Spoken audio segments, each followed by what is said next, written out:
Now, there was one king who got punished by the gods, uh, an Egyptian king who got punished by the gods by being so kind to the subject, to his subjects, to Egyptians. And this is what happened. So, after the death of um, Ramsinitus, the king who I told you had a thief who stole from him, and instead of punishing him, he had to reward him because the thief turned out to be a very smart guy. So when he died, Cheops took over, became the king. Uh, I don't remember Herodotus telling us the relationship that was there between Ramnititus and Cheops, but it just says Cheops became the king. And now Cheops turned out to be a very evil king, if you might call it that. Even though at the end of the story, it seems like he didn't have an option. He was brutal, he took some steps that made the lives of Egyptians to be very difficult.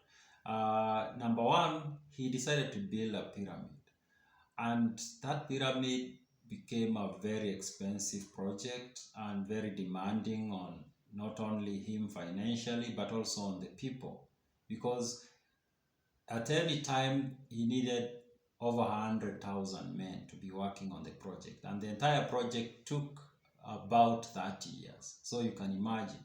And he was taxing people heavily. And now he did something else that was even worse. He went ahead and closed all temples. And he stopped Egyptians from sacrificing to God, so basically from worshipping.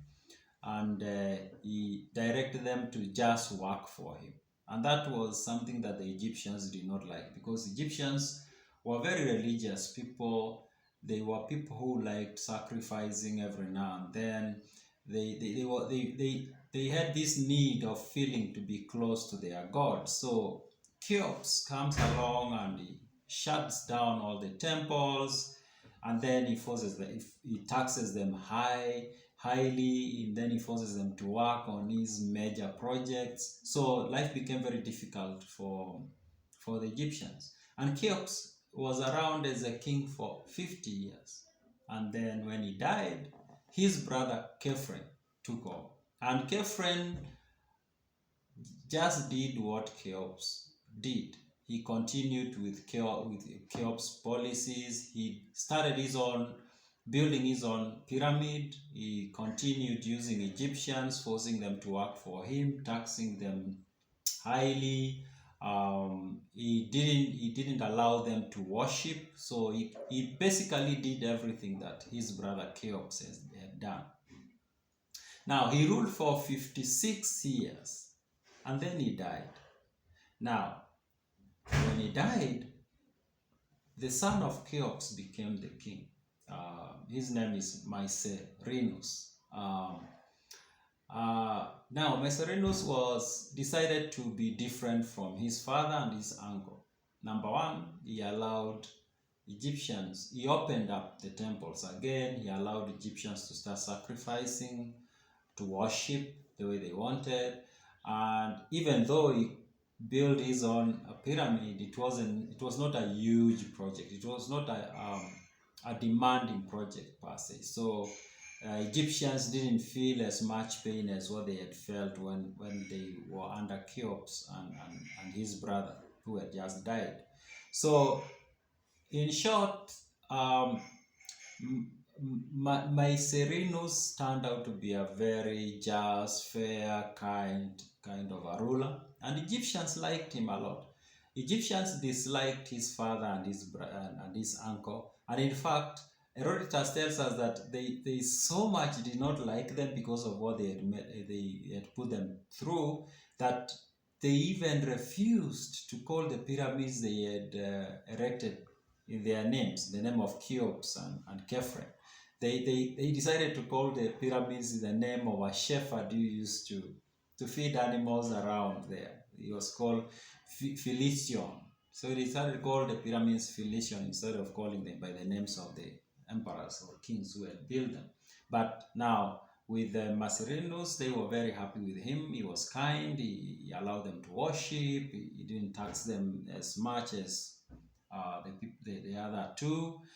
But then something happened. Mycerinus' daughter died.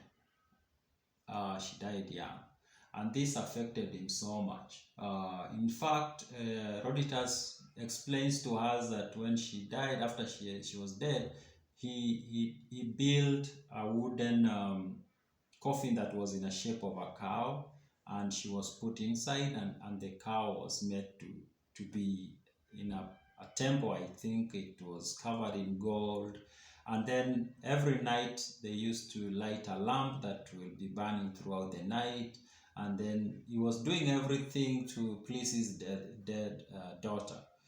And then Herodotus tells us that he did go and see that cow.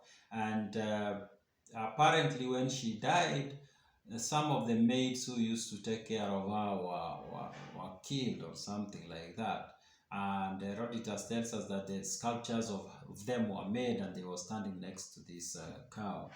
And it gives us some details like they did not have one arm. The Egyptians tell him that when they before they were killed, their arms were cut off, but he says he looks at the statues and he sees that clearly those arms were there and then they just fell off. So that's a detail that he kind of uses that. I think through that you kind of feel like not every information that Herodotus was given in Egypt could be relied on as being accurate. There was a lot of hearsay. Anyways, so after the death of Mycerinus, of course he was very much affected by that death. And then he received a message from the oracle. The oracles were like people who were like the mouthpieces of the gods. So the oracles brings a message to him, and the oracle says, the god says you are going to live for only 6 years. So you have only 6 years to live from today, and then you'll die. And Mycerinus was shocked, and he was like, wait a minute. I'll read the exact message that Herodotus writes in his book as the actual quote. He says, my father and uncle, though they shut up the temples, took no thought of the gods, and destroyed multitude of men, nevertheless enjoyed a long life. And I, who am pious, am to die so soon. So it was like, this is not fair. My father and my uncle were evil people. They didn't even worship the gods. They shut down the temples and they mistreated the people. But they lived very long. While I came along and I opened up the temples. I treat people a little bit more fair. I am not brutal with them. And then you're telling me I'm not going to live as long as them. And then the oracle came back with a reply, and the oracle said, for this reason is why your life is being brought quickly to a close. It's for that exact reason. Thou hast not done as behoved thee. You did not do as you were expected to do. Egypt was supposed to suffer for 150 years. The two kings who preceded you understood this, but you did not understand it. I don't know what that was all about.